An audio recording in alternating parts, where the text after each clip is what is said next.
E nós começamos te contando que a Câmara Municipal de Curitiba retoma as sessões plenárias daqui a pouco, a partir das 9 horas da manhã. Os 4 novos vereadores vão tomar posse no retorno dos trabalhos. A solenidade de retomada das atividades e também de posse dos novos parlamentares será realizada na sede da Casa Legislativa, que fica localizada aqui no centro da capital paranaense.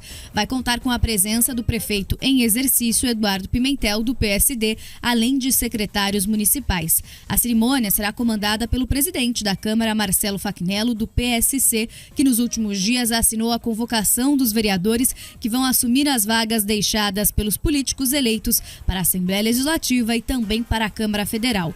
Rodrigo Reis é quem fica com a vaga de Flávia Francischini, do União Brasil, que vai assumir o posto de parlamentar na Casa Estadual de Leis. Advogado, ele é filho da ex-vereadora Julieta Reis. Ao Jornal da Manhã, ele ressaltou que, mesmo estando na suplência nos 2 primeiros anos dessa legislatura, ele se manteve atuante. Vamos ouvir. A gente não parou de trabalhar, entendeu? Escritório no bairro, tudo isso. Então a gente vai continuar atendendo como a gente já atendia, né? Então, há 2 anos dá para fazer um trabalho mais do que espetacular, enfim. Então a gente não para, né? A gente vai continuar, na realidade, no trabalho que a gente já vinha fazendo antes. É só uma continuidade e uma força a mais. Agora eu sendo representante, né, oficial na cidade, de fiscalização do município, tudo isso, eu tenho um poder maior de chegar nesses órgãos públicos e cobrar efetivamente o que eu acho que é necessário para a cidade. Bruno Pessutti já foi vereador por outras 2 vezes e agora entra na Câmara no lugar de Daniel Couto, do Podemos, que assume uma cadeira na Assembleia. Bruno é filho do ex-governador Orlando Pessutti e adiantou que vai defender os bons projetos da Prefeitura na Casa Legislativa. A expectativa é defender a gestão Rafael Breck e Eduardo Pimentel, principalmente na área da sustentabilidade, da cidade inteligente, e trabalhar em prol do curitibano, da cidade de Curitiba, para que a gente possa cada vez melhorar como capital do Paraná. A gente manter as realizações que a gente já executou nos 2 mandatos anteriores do vereador, assumindo esse terceiro com mais maturidade, e que a gente possa continuar trabalhando, agora como vereador novamente na cidade de Curitiba, trabalhando em pautas positivas e que sejam concretas para a cidade, né?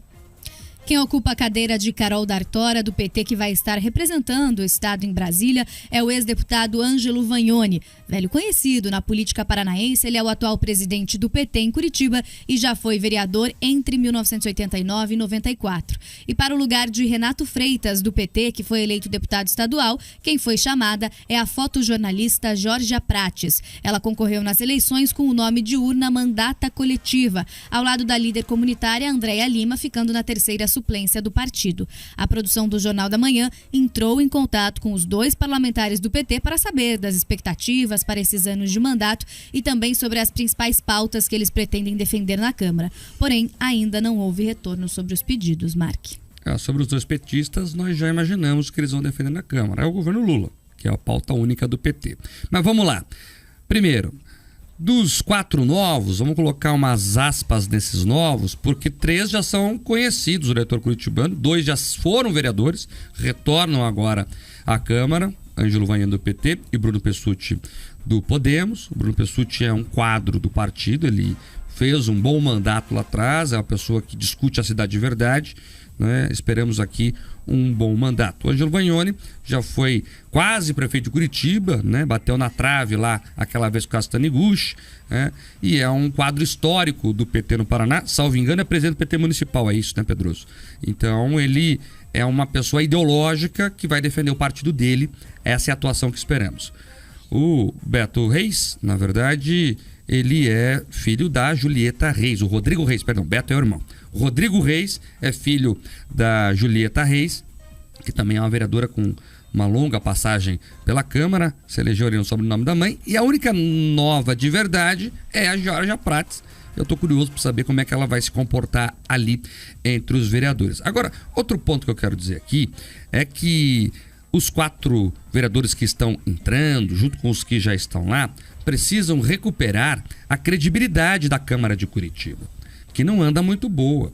E aí talvez seja o maior desafio, não só do novo presidente, Marcelo Facnello, mas de todo o conjunto dos vereadores.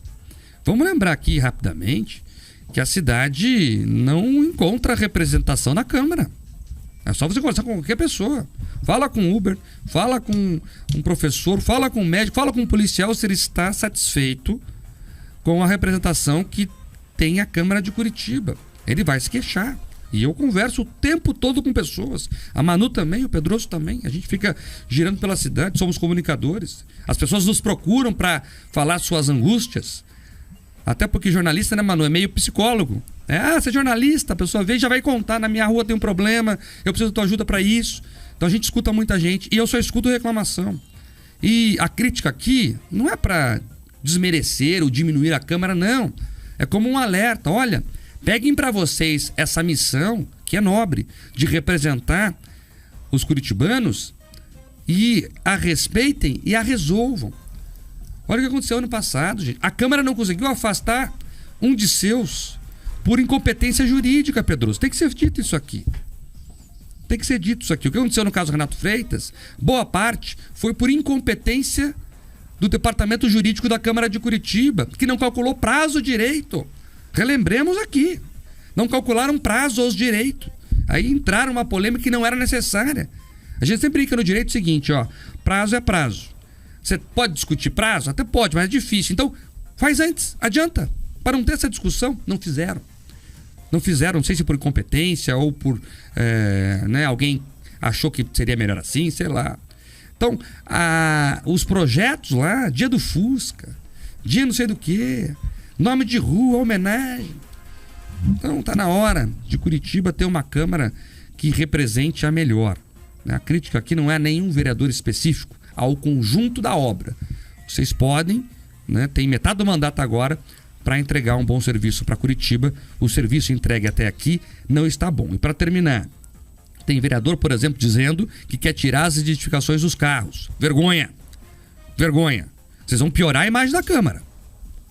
Os espertões aí que querem usar o carro para a família, para ir para Camboriú, para fazer campanha no interior, vão jogar no lixo o nome de todos. Então, os vereadores que têm 2 neurônios lá, que façam a conversa de pé do ouvido com os colegas que não estão enxergando as coisas e cuidem da imagem da Câmara. Querem construir prédio novo. Não é momento. O Cebolão lá, além de ser horrível o desenho do projeto, são milhões, talvez bi que sejam gastos ali, que não é a prioridade da cidade nesse momento. Vão cuidar da linha verde, que nunca termina. Vamos cuidar de outras questões da cidade. Agora, dos radares, que é uma caixa preta que ninguém sabe o que acontece. Todo mundo sendo multado aí. A velocidade a gente não entende direito como é que é calculada. O dinheiro a gente não sabe para onde vai. Tem pautas mais importantes. Cuidem da Curitiba. É a função de vocês.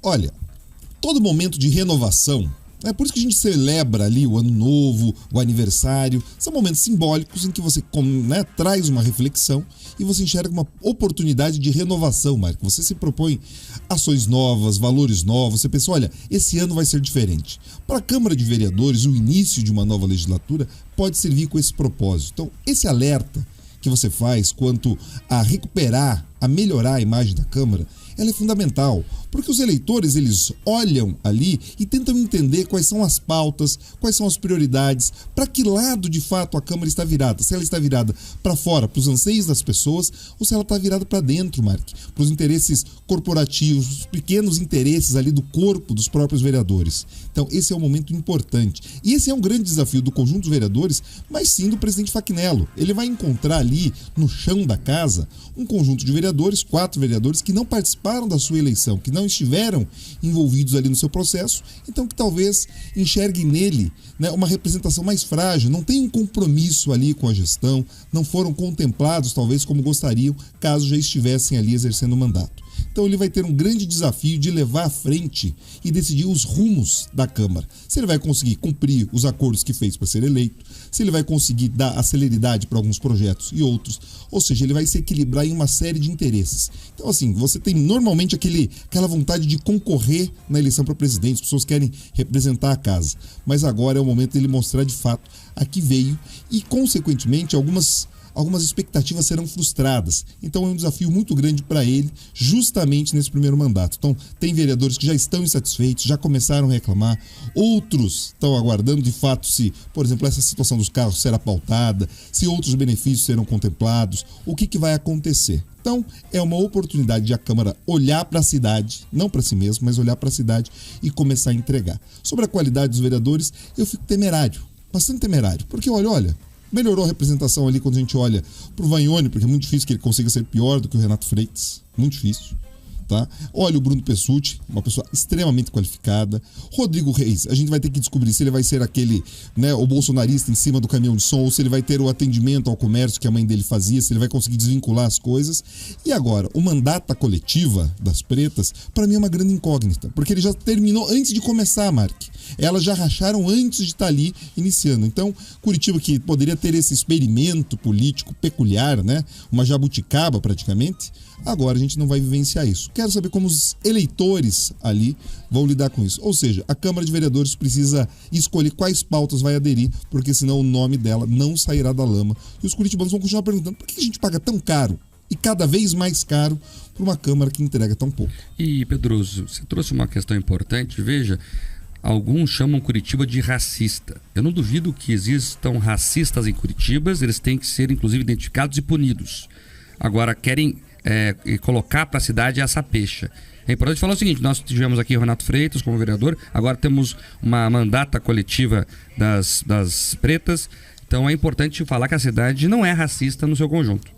Pelo contrário, você imaginar que uma sociedade como Curitiba, que já elegeu, né, nós tínhamos 3 vereadores negros, né, você tinha ali o Renato Freitas, a Carol D'Artora, você tem ali o Erivelton, e agora você tem inclusive essa mandata coletiva das pretas. Assim, a sociedade curitibana como um todo não é racista. Você tem racistas, você tem estruturas racistas, mas agora, muito desse discurso que tenta se importar de uma visão americana ou de uma conexão no racismo estrutural, que é uma leitura marxista, uma adaptação neomarxista ali do Silvio Almeida, nosso novo ministro de Direitos Humanos, é um equívoco de interpretação que faz o diagnóstico equivocado, que possibilita respostas erradas. Ou seja, tentar caracterizar a sociedade curitibana nesses termos é um erro, e um erro grave, porque é o seguinte: você afasta o diálogo, Mário. Quando você chega acusando alguém, por exemplo, se eu chego, Manu, você é isso ou aquilo, a Manu não vai conversar comigo. Então você interrompe o diálogo. Você pode lacrar na internet, você pode conquistar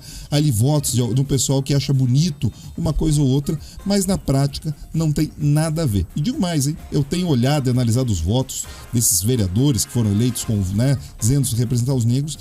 Os locais de votações que eles tiveram melhor desempenho estão no centro da cidade, ou seja, eles se dizem muitas vezes representantes de uma periferia, mas na verdade ali onde você tem uma população majoritariamente branca é onde eles tiveram um desempenho melhor. Esse dado é interessante, Pedroso, quero ver depois o detalhe, porque o Pedroso faz estudos sobre isso, e eu tenho a impressão que além da região central, aquele eixo, vou perguntar aqui, eixo Batel-Ecoville também tá ali, né? Opa, tem o eixo Batel-Ecoville, mas por incrível que pareça, você vai olhar ali, você tem muito mais esse centro Água Verde, tá? Entendi. Você olhando ali o detalhe, então, que não deixa de ser uma parte bastante elitizada, uma classe média alta de Curitiba.